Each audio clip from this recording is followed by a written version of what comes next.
Big boss ಮಾಜಿ ಸ್ಪರ್ಧಿ ಐಶ್ವರ್ಯ Sindhogi police ಠಾಣೆ ಮೆಟ್ಟಿಲೇರಿದ್ದಾರೆ.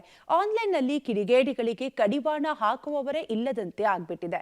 ಐಶ್ವರ್ಯ Sindhogi police ಠಾಣೆಗೆ ದೂರು ಕೊಟ್ಟಿದ್ದರ ಹಿಂದೆ ಅಂಥದ್ದೇ ಒಂದು ಕಥೆ ಇದೆ. ಈ ಕುರಿತ ಕಂಪ್ಲೀಟ್ ಡೀಟೇಲ್ಸ್ ಇಲ್ಲಿದೆ, ನೀವೇ ನೋಡಿ.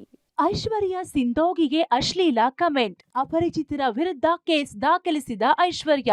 ರಮ್ಯಾ, ರುಕ್ಮಿಣಿ ವಸಂತ್, ವಿಜಯಲಕ್ಷ್ಮಿ ದರ್ಶನ್ ಕೇಸ್ನ ನಂತರವೂ ಸೋಷಿಯಲ್ ಮೀಡಿಯಾ ಶೂರರು ಎಚ್ಚೆತ್ತುಕೊಂಡಿಲ್ಲ. ಈ ಬಗ್ಗೆ ಬಿಗ್ ಬಾಸ್ ಮಾಜಿ ಸ್ಪರ್ಧಿಯೊಬ್ಬರಿಗೆ ಸೋಷಿಯಲ್ ಮೀಡಿಯಾದಲ್ಲಿ ಕಿರುಕುಳ ನೀಡಿದ ಕುರಿತು ದೂರು ನೀಡಿದ್ದಾರೆ. ಬಿಗ್ ಬಾಸ್ ಮಾಜಿ ಸ್ಪರ್ಧಿ ಐಶ್ವರ್ಯ ಸಿಂಧೋಗಿಗೆ ಸೋಷಿಯಲ್ ಮೀಡಿಯಾದಲ್ಲಿ ಅಪರಿಚಿತರು ಕಿರುಕುಳ ಕೊಡುತ್ತಿದ್ದಾರೆ ಎಂದು ಆರೋಪಿಸಿದ್ದು ಸಂಜಯ್ ನಗರ ಪೊಲೀಸ್ ಠಾಣೆಯಲ್ಲಿ ದೂರು ನೀಡಿದ್ದಾರೆ. ಸೋಷಿಯಲ್ ಮೀಡಿಯಾದಲ್ಲಿ ಐಶ್ವರ್ಯ ಸಿಂಧೋಗಿಗೆ ಅಶ್ಲೀಲ ಕಾಮೆಂಟ್ ಹಾಗೂ ಫೋಟೋ ಎಡಿಟ್ ಮಾಡಿ ಕಾಟ ಕೊಡೋರ ಸಂಖ್ಯೆ ಹೆಚ್ಚಾಗಿದೆಯಂತೆ.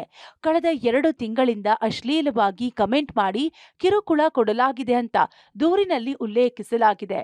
2022ರಲ್ಲೂ ಇದೇ ರೀತಿ ಕಿರುಕುಳ ನೀಡಿದ್ದ ಅನುಮಾನಿತ ವ್ಯಕ್ತಿ ಕರೆಗಳ ಮೂಲಕ ಹಿಂಬಾಲಿಸಿ ಕಿರುಕುಳ ನೀಡಿದ್ರು. ಈ ಹಿಂದೆ ಕೂಡ ಇದೇ ಸಂಜಯನಗರ ಠಾಣೆಗೆ ಐಶ್ವರ್ಯ ಸಿಂಧೋಗಿ ದೂರು ನೀಡಿದ್ರು. ಈ ಬಾರಿ ದೂರಿನಲ್ಲಿ ಐಶ್ವರ್ಯ ಸಿಂಧೋಗಿ ಶ್ರೀಮತಿ ಮನ್ನತ್ ನಕುಲ್ ಎಂಬುವರ ಹೆಸರು ದೂರಿನಲ್ಲಿ ಉಲ್ಲೇಖಿಸಿದ್ದಾರೆ. ಮನ್ನತ್ ನಕುಲ್ ಅವರು ಬೇರೆ ಹೆಸರಲ್ಲಿ ಅಕೌಂಟ್ ಸೃಷ್ಟಿಸಿಕೊಂಡು ಕಿರುಕುಳ ಕೊಡುತ್ತಿರೋ ಅನುಮಾನ ವ್ಯಕ್ತಪಡಿಸಿ ಐಶ್ವರ್ಯ ದೂರು ನೀಡಿದ್ದಾರೆ. Nagesh, crime bureau, public TV, Bengaluru.